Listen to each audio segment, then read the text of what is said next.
स्वागत आप सभी का YouTube channel knowledge TV Haryana. आज 5 फरवरी बुधवार दोपहर 12 बजे तक हरियाणा वासियों के लिए 10 बड़ी खबरें, घोषणा, ऐलान। क्या है पूरी अपडेट, आइए देखते हैं। हरियाणा की सबसे तेज, सबसे सटीक जानकारी के लिए यूट्यूब चैनल नॉलेज टीवी को सब्सक्राइब जरूर कर लें। यहाँ पर हरियाणा की सभी महत्वपूर्ण योजना, घोषणा, आदेश, निर्णय, मौसम सभी की जानकारी आपको मिलती रहेगी। तो चलिए देखते हैं आज दोपहर 12 बजे तक 10 बड़ी खबरें, घोषणा, ऐलान। पहली बड़ी घोषणा, रबी विपणन सीजन 2025-26 के लिए तिलहन और दलहन की खरीद को लेकर तैयारियों को मंगलवार को प्रदेश के मुख्य सचिव ने समीक्षा की। प्रदेश में मसूर की खरीद 20 मार्च से, सरसों की 28 मार्च से, चने की 1 अप्रैल से, समर मूंग की 15 मई से और सूरजमुखी की खरीद 1 जून से शुरू होगी। तो ये आप देख सकते हैं 20 मार्च से 1 जून तक फसलों की खरीद तय। तो ये बड़ी घोषणा हरियाणा से।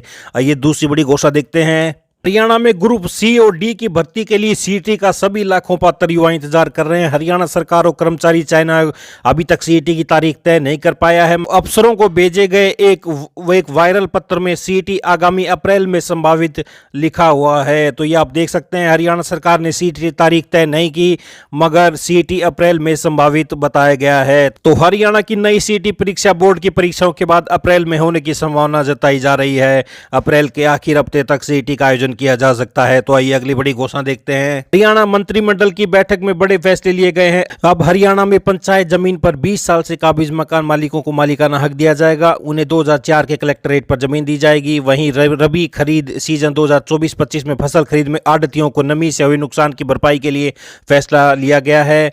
तो ये आप देख सकते हैं गरीबों को प्लाट मुहैया कराने के फैसले पर मोहर लगाई गई है।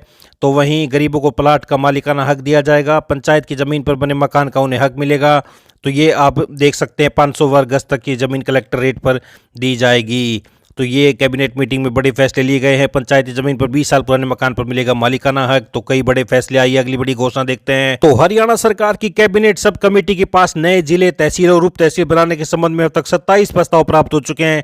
नए जिलों के गठन पर अभी कमेटी ने विचार नहीं किया। इनमें कई प्रस्ताव आधे अधूरे नियमों के विपरीत हैं। तो ये आप देख सकते हैं बड़ी अपडेट सामने आ रही है। तो कैबिनेट सब कमेटी को मिले नए जिले, तहसील और उप तहसीलों के 27 प्रस्ताव। सिरसा के गांव रंगा, लहंगेवाला, मत्तड़ व अलीका को कालांवली से बाहर निकालकर सिरसा तहसील में शामिल किया। ये सिफारिश। सोनीपत के गांव जवारा को गोहाना से निकालकर जिला पानीपत में जोड़ने की सिफारिश। तो ये बड़ी अपडेट आई। अगली बड़ी घोषणा देखते हैं। तो अपार आईडी है जरूरी, भविष्य में इसी से मिलेगी नौकरी। तो छात्र छात्राओं की अपार आईडी बनवाने के लिए सरकार और शिक्षा विभाग अभियान चला रहा है। यह बनवाना जरूरी है, लेकिन विद्यार्थी और अभिभावक इसमें कम रुचि दिखा रहे हैं। तो ये आप देख सकते हैं भारत सरकार की वन नेशन वन आईडी योजना के तहत प्रदेश में सभी छात्र छात्राओं के लिए automated permanent academic account registry अपार आईडी की अनिवार्यता लागू कर दी गई है। एचबीएससी और सीबीएसई स्कूलों में युद्ध स्तर पर छात्र छात्राओं की अपार आईडी बनाई जा रही है। तो अक्सर विद्यार्थी स्कूल या कॉलेज बदलते समय अपने दस्तावेज दोबारा जमा नहीं करते हैं। इससे संस्थानों में प्रवेश प्रक्रिया में बाधा आती है। छात्रों और संस्थानों की समस्या को ध्यान में रखकर भारत सरकार ने नई शिक्षा नीति के तहत आधार कार्ड की तरह हर विद्यार्थी के लिए अपार आईडी को अनिवार्यता लागू कर दी गई है। अपार आईडी अनिवार्य होने के बाद नियोक्ता और संस्थान तुरंत विद्यार्थी के प्रमाण पत्र की जांच कर सकेंगे। तो ये आप देख सकते हैं डिजिटल प्रमाण पत्र होने पर नौकरी हासिल करने में से सहूलियत होगी। इसके अलावा संस्थानों के बीच शैक्षणिक क्रेडिट का आसानी से ट्रांसफर हो सकेगा। तो अपार आईडी के ये है फायदे। तो कैसे बना सकते हैं अपार आईडी? अपार आईडी बनाने के लिए विद्यार्थियों को मान्य आधार कार्ड के साथ स्कूल जाकर अपने विवरण की जाँच करानी होगी। इसके अलावा नाबालिग छात्रों के लिए माता पिता से हस्ताक्षर सहमति फार्म स्कूल में जमा कराना होगा।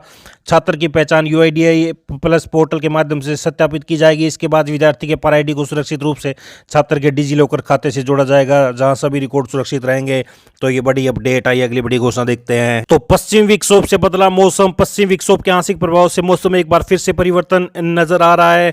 तो ये आप देख सकते हैं हरियाणा कृषि विश्वविद्यालय के कृषि मौसम विज्ञान विभाग के अध्यक्ष के अनुसार बुधवार तक हवा और गरज चमक के साथ बूंदाबांदी देखने को मिल सकती है। यानी आज किन स्थानों पर हल्की बारिश की संभावना है। इस दौरान कुछ स्थानों पर मध्यम बारिश की भी संभावना बन रही है। तो आज बारिश के आसार जताए जा रहे हैं। कुछ कुछ जगह पश्चिमी विक्षोभ से बदल गया है मौसम। आई अगली बड़ी घोषणा देखते हैं। हरियाणा सरकार ने चौधरी देवीलाल विश्वविद्यालय और चौधरी रणबीर सिंह यूनिवर्सिटी जींद में एक बार फिर से भर्तियों पर रोक लगा दिया। दोनों विश्वविद्यालयों को 6 दिन पहले ही भर्ती प्रक्रिया शुरू करने की अनुमति मिली थी। ये आप देख सकते हैं CDLU और CBLU में दोबारा लगी भर्तियों पर रोक। आइए अगली बड़ी घोषणा देखते हैं। प्रदेश में निकाय चुनाव का ऐलान। 2 मार्च को वोटिंग 12 को नतीजे। तो यहाँ होंगे चुनाव नगर निगम फरीदाबाद, गुरुग्राम, मानेसर, पानीपत, रोहतक, यमुनानगर, हिसार और करनाल, नगर परिषद पटौदी, थानेसर, अंबाला कैंट और सिरसा, नगर पालिका बराड़ा, भवानीखेड़ा, लोहारू, सिवानी, फरूखनगर, जाखल मंडी, नारनौद, बेरी, जुलाना, कलायत, सीवन, पुंडरी, इंद्री, नीलोखेड़ी, अटेली, मंडी, कनीना, तावड़ू, हथीन, कलानौर, खरखोदा, रादौर। तो निकाय चुनाव के लिए पानीपत को छोड़कर बाकी सभी जगह 5 फरवरी को नोटिफिकेशन होगा। नामांकन 11 फरवरी को शुरू होंगे, जो 17 फरवरी तक चलेंगे। 19 फरवरी तक नामांकन वापस लिए जा सकेंगे। हालांकि पानीपत में नामांकन 21 से 27 फरवरी तक होंगे या 28 फरवरी को नामांकन की पड़ताल और 1 मार्च तक वापस लिए जा सकेंगे। पानीपत में वोटिंग 9 मार्च को होगी। सभी जगह के नतीजे एक साथ आएंगे, तो संभवतः 18 फरवरी तक लिस्ट फाइनल हो जाए पानीपत की। इस कारण से पानीपत के चुनाव अलग कराए जा रहे हैं। तो चुनाव की घोषणा के साथ ही प्रदेश में आचार संहिता लागू हो गई है। इस दौरान सरकार को अपने स्तर पर ट्रांसफर करने और विकास कार्यों के टेंडर निकालने पर रोक लगा दी गई है। ट्रांसफर के लिए पहले आयोग से परमिशन लेनी होगी, वहीं पुराने विकास कार्य जारी रह सकेंगे। तो पानीपत को छोड़कर बाकी जगह पर चुनाव का शेड्यूल ये देख सकते हैं। गुरुग्राम के सोना, करनाल, कैसंद और कुरुक्षेत्र के इस्माइलाबाद में नगर परिषद अध्यक्ष के उपचुनाव होंगे। इसके अलावा पटौदी, थानेसर, सिरसा और अंबाला सदर नगर परिषद में सभी पदों पर चुनाव होंगे। 21 नगर पालिकाओं में अध्यक्ष और वार्ड मेंबर के चुनाव होंगे। तो सीबीएसई की 10वीं और 12वीं की परीक्षाएं 15 फरवरी से शुरू होने जा रही हैं। इन परीक्षाओं में करीब 44 लाख विद्यार्थी बैठेंगे। बोर्ड ने परीक्षा के लिए एडमिट कार्ड जारी कर दिए हैं। इसका लिंक स्कूलों को भेजकर एडमिट कार्ड को डाउनलोड कर बच्चों को उपलब्ध कराने को है। साथ ही स्कूलों को दिशा निर्देश दिए जिनका बच्चों को परीक्षा के दौरान सख्ती से पालन करना होगा। बोर्ड ने विद्यार्थियों को परीक्षा की तिथि से कम 1 दिन पहले परीक्षा केंद्र पर जाकर उसे देखने की सलाह दी है। इससे वे परीक्षा के दिनों में सुबह 10 बजे से पहले वह पहुंच सकते हैं। विद्यार्थियों को स्कूल की वर्दी में जाना होगा। साथ ही सीबीएसई की ओर से जारी की गई एडमिट कार्ड और स्टेशनरी आइटम के अलावा स्कूल के पहचान पत्र को ले जाना होगा। बोर्ड ने एडमिट कार्ड में रोल नंबर, जन्म तिथि, परीक्षा के नाम, विद्यार्थी के नाम, माता पिता के नाम, परीक्षा केंद्र के नाम, एडमिट कार्ड आईडी, दिव्यांग श्रेणी की जानकारी को उपलब्ध कराया। बोर्ड ने कहा कि विद्यार्थी और माता पिता को एडमिट कार्ड में दिए गए विवरणों की जांच करनी चाहिए। फोटो सहित विवरणों की पुष्टि करने के बाद माता पिता और विद्यार्थियों को हस्ताक्षर करना होगा। बोर्ड की ओर से पहले ही कहा जा चुका है कि विद्यार्थी परीक्षा केंद्र में मोबाइल फोन, स्मार्ट वॉच या कोई अन्य इलेक्ट्रॉनिक उपकरण नहीं ले जा सकते। बोर्ड ने कहा कि विद्यार्थियों को एडमिट कार्ड पर दिए गए निर्देशों का पालन करना चाहिए। तो नकल करने पर 2 साल का लगेगा प्रतिबंध। यदि कोई छात्र परीक्षा केंद्र या परीक्षा के दौरान मोबाइल या किसी अन्य इलेक्ट्रॉनिक डिवाइस के साथ पकड़ा जाता है तो उसे अगले 2 वर्षों तक बोर्ड की परीक्षाओं में बैठने की अनुमति नहीं दी जाएगी। तो पहले 1 साल के लिए था, अब 2 साल के लिए प्रतिबंध लगेगा नकल करने पर।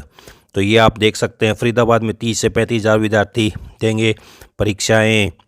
तो ये बड़ी अपडेट आ रही है। सीबीएसई 10वीं और 12वीं की परीक्षाओं के लिए प्रवेश पत्र जारी कर दिए गए हैं। तो ये बड़ी खबर सीबीएसई के 10वीं 12वीं के विद्यार्थियों के लिए। तो ये आज हरियाणा 5 फरवरी बुधवार दोपहर 12 बजे तक हरियाणा वासियों के लिए सारी बड़ी खबर, घोषणा, योजना, मौसम सभी की जानकारी, हरियाणा की सबसे तेज़, सबसे सटीक जानकारी आपको सबसे पहले यहाँ पर मिलती रहेगी। तो यूट्यूब चैनल नॉलेज टीवी को सब्सक्राइब जरूर कर लें। सब्सक्राइब करने के बाद बेल आइकन, घंटी का बटन ज़रूर दबाएं। घंटी का बटन नहीं दबाएं तो आपको अगली वीडियो का पता नहीं चलेगा अपलोड होने के बाद। तो चैनल को सब्सक्राइब करने के बाद बेल आइकन, घंटी का बटन ज़रूर दबाएं।